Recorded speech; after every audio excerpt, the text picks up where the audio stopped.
안녕하세요. 기억을 읽어주는 라디오입니다. 오늘도 여러분의 소중한 기억 하나를 함께 나누려고 합니다. 오늘 소개해드릴 사연은 야유회의 손끝이라는 제목으로 보내주신 이야기예요. 그럼 시작하겠습니다. 안녕하세요. 기억을 읽어주는 라디오에 처음 사연을 보내봅니다. 저는 지금 65살, 평범한 회사원으로 살다 은퇴한 사람이에요. 요즘 밤마다 문득문득 떠오르는 기억이 하나 있어서 이렇게 용기 내어 펜을 들었습니다. 바로 제 사회 초년생 시절, 회사 야유회에서 시작된 첫사랑 이야기예요. 그때 저는 20이었습니다. 고등학교를 졸업하고 처음 들어간 회사에서 사무직으로 일한 지 1년쯤 됐을 때였어요. 타자치고 서류 정리하고 전화 받는 일이 주된 업무였죠. 모든 게 서툴고 어색했던 시절이었지만 매일 출근길이 설레던 그 시절이 지금도 생생해요. 5월 어느 날 회사에서 1박 2일로 야유회를 간다는 공지가 떨어졌습니다. 총무과에서 돌린 공지문에는 전 직원 참석이라고 굵은 글씨로 적혀 있었어요. 선배들은 신입이 빠지면 안 된다며 반강제로 참석을 유도했습니다. 사실 저는 어릴 때부터 단체 활동을 그다지 좋아하지 않았지만 그때는 거절할 용기도 없었죠. 그저 하루 이틀 지나가겠지 하는 마음으로 가방을 챙겼습니다. 야유회 당일 회사 앞에 관광버스가 대기하고 있었어요. 흰색 바탕에 파란 줄이 그어진 버스였는데 지금 생각해보면 그 버스 모습까지 선명하게 기억나는 게 신기합니다. 동료들은 하나둘 모여서 웃고 떠들며 버스에 올랐습니다. 저는 조용히 구석자리에 앉아 창밖을 보고 있었는데 누군가 제 옆자리에 털썩 앉았어요. 저기, 여기 앉아도 돼요? 고개를 들어보니 같은 부서 3년차 선배였습니다. 그 선배는 항상 조용히 자기 일만 하던 사람이었어요. 회사에서도 인사 정도만 주고받던 사이였습니다. 이름은 알았지만 제대로 대화를 나눠본 적은 없었어요.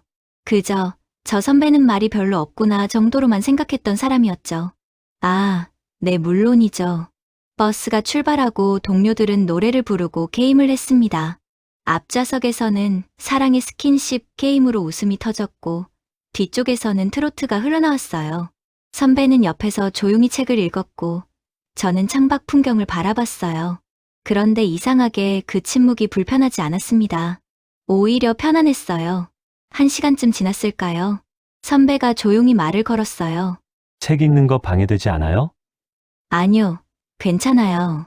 저도 사실 이런 분위기 좀 부담스러워서요. 저도요. 그렇게 우리는 첫 대화를 시작했습니다. 짧은 대화였지만 서로 비슷한 성격이라는 걸 알게 됐어요. 2시간쯤 달려 도착한 곳은 강원도 어느 계곡 근처 펜션이었습니다. 버스가 산길을 올라갈수록 공기가 달라지는 게 느껴졌어요. 창문을 조금 열자 신선한 바람이 얼굴을 스쳤습니다. 실록이 우거진 5월의 숲은 정말 아름다웠어요. 맑은 계곡물 소리가 귓가에 들려왔고 산 공기가 가슴속 깊이 들어왔습니다.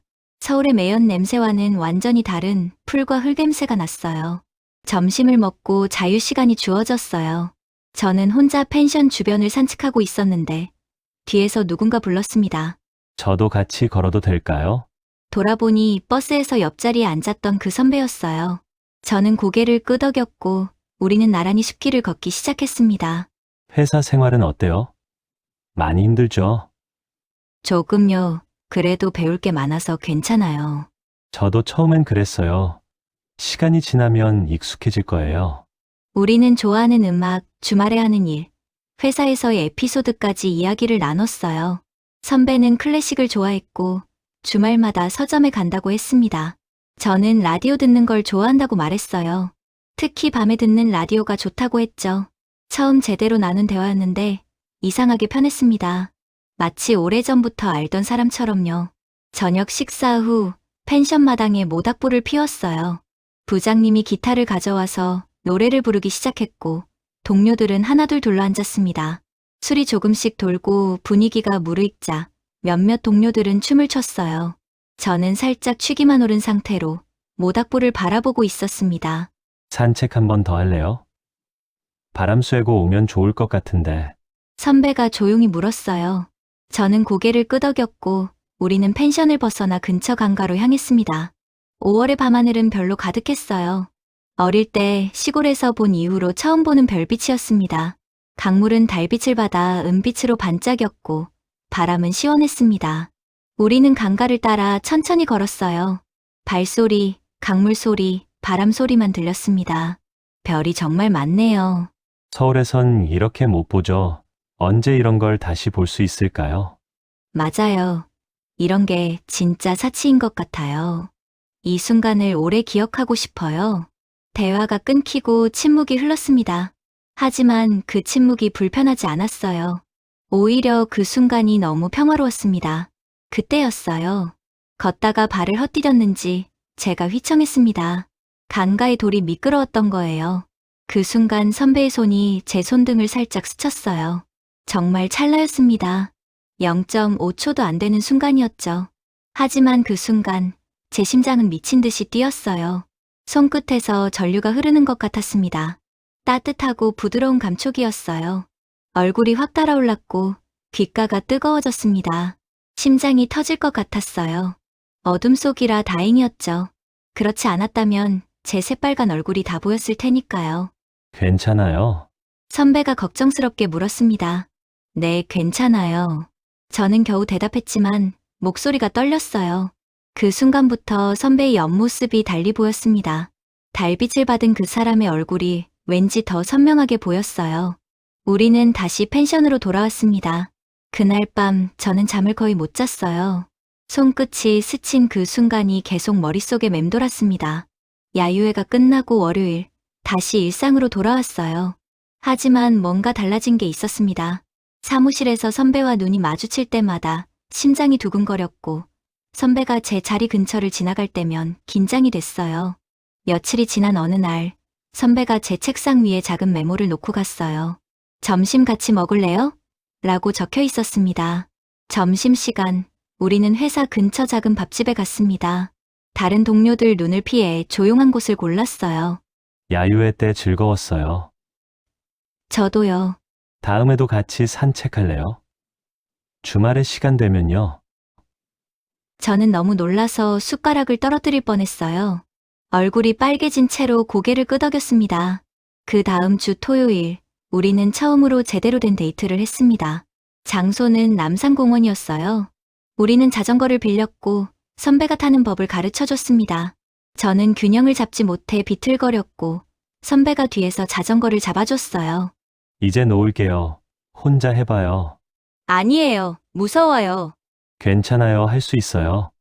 선배가 손을 놓았고 저는 비틀거리면서도 앞으로 나아갔어요. 그리고 균형을 잡았습니다.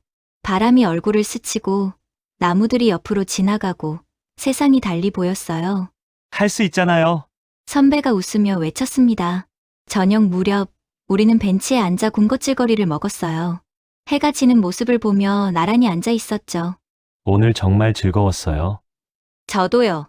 평생 기억할 것 같아요. 그 순간의 노을빛, 강물 위로 반짝이는 빛, 선배의 옆모습. 모든 게 꿈만 같았습니다. 두 번째 데이트는 주말 야근 후였어요.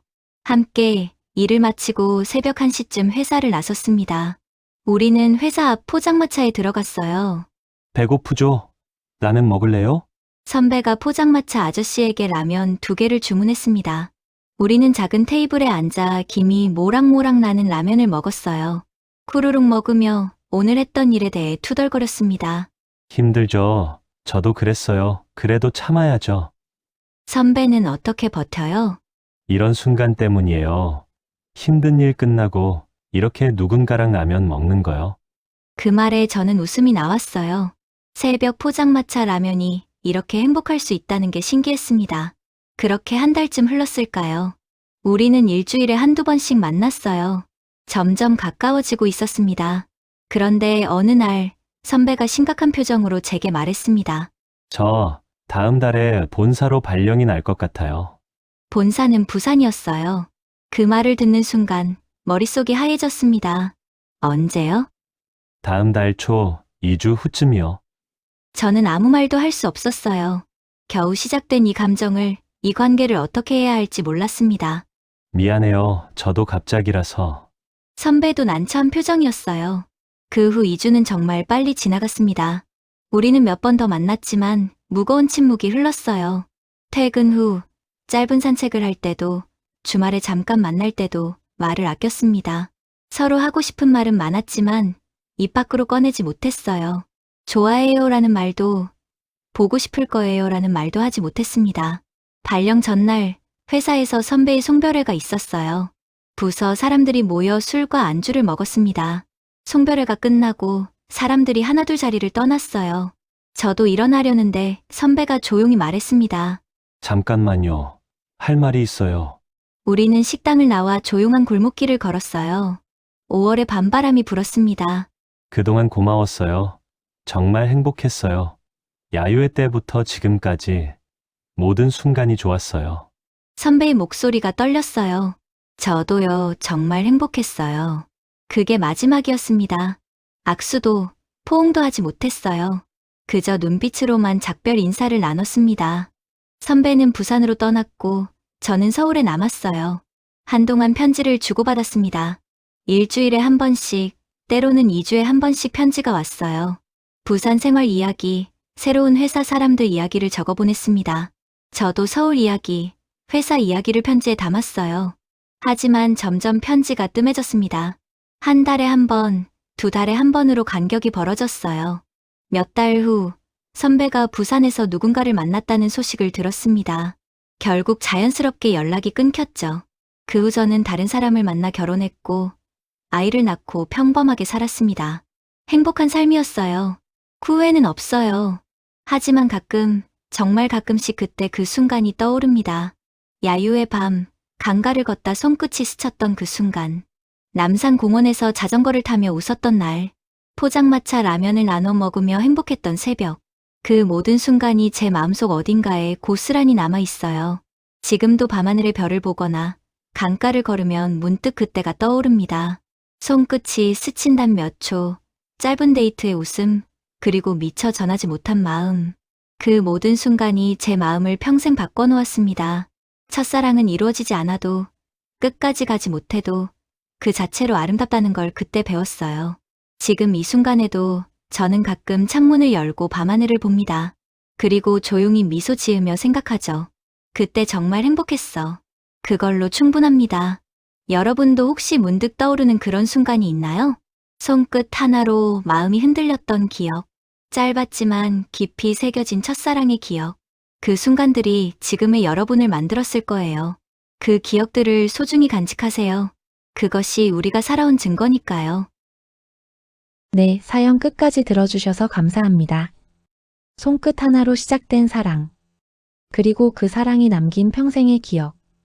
여러분의 마음속에도 그런 순간이 있으실 거예요.